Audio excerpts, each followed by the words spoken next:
वर्ष में पीएसयू का नेट प्रॉफिट 2.5 लाख करोड़ है।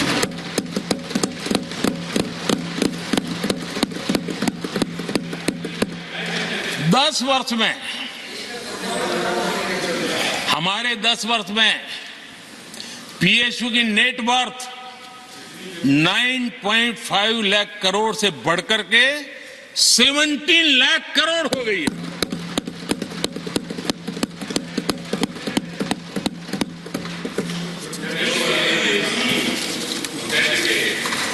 आदरणीय सभापति जी,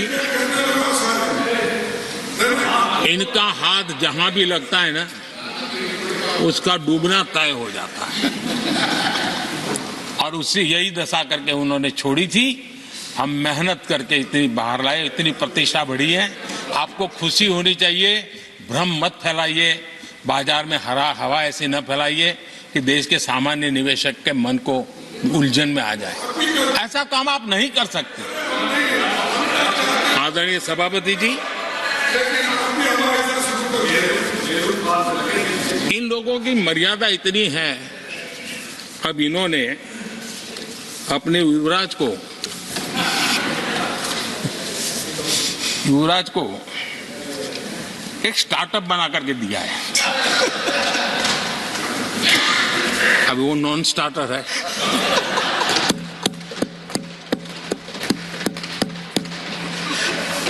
न तो वो लिफ्ट हो रहा है, न वो लॉन्च हो रहा है।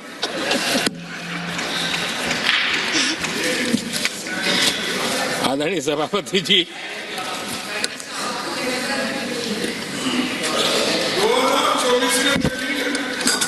आप पिछली बार भी इतनी शांति से रहे हो तो कितना मजा आता।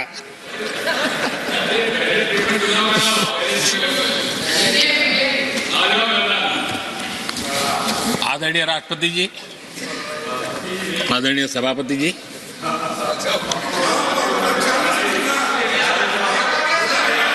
बधाई हो, बधाई हो, बधाई हो, सबको बधाई हो। आदरणीय सभापति जी,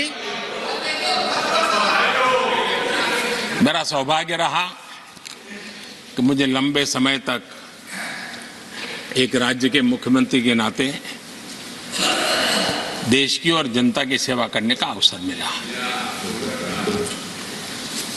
और इसलिए मैं रीजनल एस्पिरेशंस को बहुत भली भांति समझता हूं, क्योंकि मैं उस प्रोसेस से निकला हूं। जैसे हमारे यहाँ दिग्विजय जी, उनको भली भांति सहज समझ आता है भी एक राज्य के लिए क्या होता है। हम लोग उसी दुनिया से निकल करके आए हैं, तो हमें अनुभव है, पता है। शरद राव जी को है, तो ऐसे कुछ लोग हैं यहाँ जिनको ये सारी चीजों का पता है। देवगढ़ा साहब है, तो इन लोगों के इन सारी चीजों का पता है, तो हम इसका महात्मा समझते हैं। हमें कोई किताबों में नहीं पढ़ना पड़ता है, हम अनुभव कर करके आए हैं। और ये भी सच्चाई है साहब, 10 साल यूपीए की पूरी शक्ति गुजरात को क्या कुछ न करने में लगी हुई थी, आप कल्पना नहीं कर सकते। लेकिन मैं आंसू नहीं बहाता, मैं रोने की मेरी आदत नहीं है जी। लेकिन तब भी उतने संकटों के बावजूद भी, उतने जुल्म के बाद भी, हर प्रकार की मुसीबतों को झेलते हुए भी, मेरी तो मुसीबत ऐसी थी कि यहाँ किसी मिनिस्टर से मुझे अपॉइंटमेंट नहीं मिलती थी। वो कहते थे, भाई आप जानते हो मेरी तो दोस्ती है, मैं फोन पे बात कर लूंगा, लेकिन कहीं फोटो वोटो निकल गए, ये डर रहता था। यहाँ मंत्रियों का डर ऐसा था। अब खैर उनकी मुसीबतें मैं समझ सकता हूं। मेरे यहाँ एक बार बहुत प्राकृतिक आपदा आई, मैंने उस समय प्रधानमंत्री जी को बड़ा रिक्वेस्ट किया कि आप आइए, एक बार जरा देख लीजिए। उनका कार्यक्रम बना, फिर साहब एक एडवाइजरी कमेटी बनी थी ना, शायद वहां से हुक्म आया, तो कोई हेलीकॉप्टर से हवाई निरीक्षण करे वो तो मैं समझ सकता हूँ। साहब वो कार्यक्रम बदल करके साउथ में किस राज्य में गए तो मुझे याद नहीं रहा आज, और बोले हम हवाई जहाज से ऊपर से देख लेंगे, हम गुजरात में नहीं आएंगे। मैं सूरत पहुंचा हुआ था, वो आने वाले थे, मैं जानता हूं आखिर में क्या हुआ होगा। तो आप कल्पना कर सकते हैं साहब, प्राकृतिक आपदा में भी मैंने ऐसी मुसीबतों को झेला है, लेकिन उसके बावजूद भी उस समय भी मेरा मंत्र था, आज भी मेरा मंत्र है कि देश के विकास के लिए राज्य का विकास, भारत के विकास के लिए गुजरात का विकास, और हम सबको इसी रास्ते पर चलना चाहिए। हम राज्यों का विकास से ही राष्ट्र का विकास कर पाएंगे। इस पे कोई विवाद नहीं हो सकता है, कोई विवाद नहीं हो सकता है। और मैं आपको विश्वास देता हूं सभापति जी, राज्य अगर एक कदम चलता है तो 2 कदम चलने की ताकत देने के लिए मैं तैयार हूं।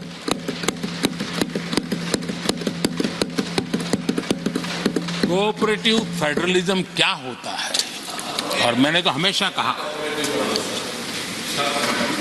Competitive cooperative federalism. आज देश को जरूरत है कॉम्पिटिटिव कोऑपरेटिव फेडरलिज्म। हमारे राज्यों के बीच में तंदुरुस्त स्पर्धा हो ताकि हम तेजी से देश में आगे बढ़े। एक सकारात्मक सोच के साथ हमको चलने की जरूरत है। और मैं ये राज्य में था तब भी इसी विचारों को लेकर के काम करता था, इसलिए चुपचाप सहता भी था। आदरणीय सभापति जी, कोविड एक उदाहरण है। इतना बड़ा संकट आया दुनिया का, ऐसे संकट के समय राज्य के मुख्यमंत्रियों के साथ 20 बैठकें की उस कालखंड में, एक एक बात का विचार विमर्श करके साथ लेकर के, और सभी राज्यों का सहयोग, एक टीम बन करके केंद्र और राज्य ने काम किया। दुनिया जिस मुसीबत को झेल नहीं पाई, हम सब ने मिल करके, किसी एक को क्रेडिट मैं कभी नहीं दूंगा, सब ने मिल करके इस देश को बचाने के लिए जो हो सकता है, राज्यों को भी उसकी क्रेडिट लेने का पूरा अधिकार, इस सोच में हमने काम किया। आदरणीय सभापति जी, G20 का आयोजन हम दिल्ली में कर सकते थे। हम दिल्ली में इन बड़े बड़े नेताओं के बीच रह करके सब कुछ क्या नहीं कर, पहले हुआ ही है। हमने ऐसा नहीं किया। हमने G20 का पूरा यश राज्यों को, दिल्ली में एक मीटिंग की तो राज्य में 200, एक एक राज्य को एक्सपोजर मिले दुनिया में। ये गलती से नहीं हुआ, योजना के तरीके से हुआ है। मेरे लिए किसकी सरकार है इसके आधार पर मैं देश नहीं चलाता। हम सब मिलकर के देश आगे बढ़ाना चाहते हैं, इस भूमिका से काम किया है। आदरणीय सभापति, हमारे देश में विदेश के मेहमान आते थे तो मेरे आने के बाद आ रहे थे, थोड़ा पहले भी आते थे। आज विदेशी मेहमान आते हैं तो मेरा आग्रह रहता है कि आपको एक दिन किसी राज्य में जाना चाहिए। मैं उनको लेते के जाता हूं राज्यों में, ताकि उनको पता चले कि मेरा देश यानी दिल्ली नहीं है, मेरा देश चेन्नई में भी है, मेरा देश बेंगलुरु में भी है, मेरा देश हैदराबाद में भी है, मेरा देश पुरी में भी है, भुवनेश्वर में भी है, मेरा देश कलकत्ता में भी है, मेरा देश गुवाहाटी में भी है। पूरे दुनिया को मेरे देश के हर कोने का एक्सपोजर मिले, इसके लिए हम कोशिश करते हैं। वहां की सरकार का सहयोग असहयोग इसके तराजू पर नहीं तोड़ते। एक ईमानदारी से इस देश के भविष्य के लिए पूरे विश्व मेरे भारत को जाने, इसके लिए हम इस प्रयास करते हैं। और मैं अभी भी 26 जनवरी को इतना बड़ा काम रहता है, सबको मालूम है। उसके बाद भी मैं 25 तारीख को फ्रांस के राष्ट्रपति को राजस्थान की गलियों में घुमा रहा था। मैं दुनिया को पता चले कि मेरा राजस्थान ऐसा।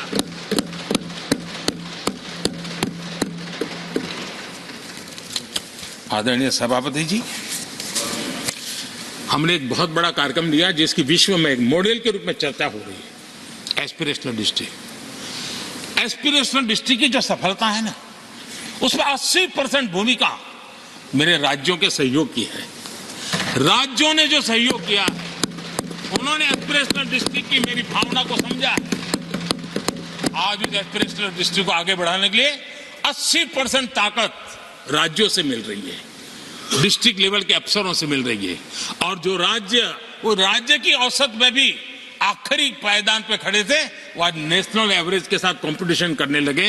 ये डिस्ट्रिक्ट कभी पिछड़ी डिस्ट्रिक्ट माने जाते थे। ये सबका सहयोग से हो रहा है और इसलिए हमारे कार्यक्रमों की रचना ही सबको साथ लेकर के चलने की है।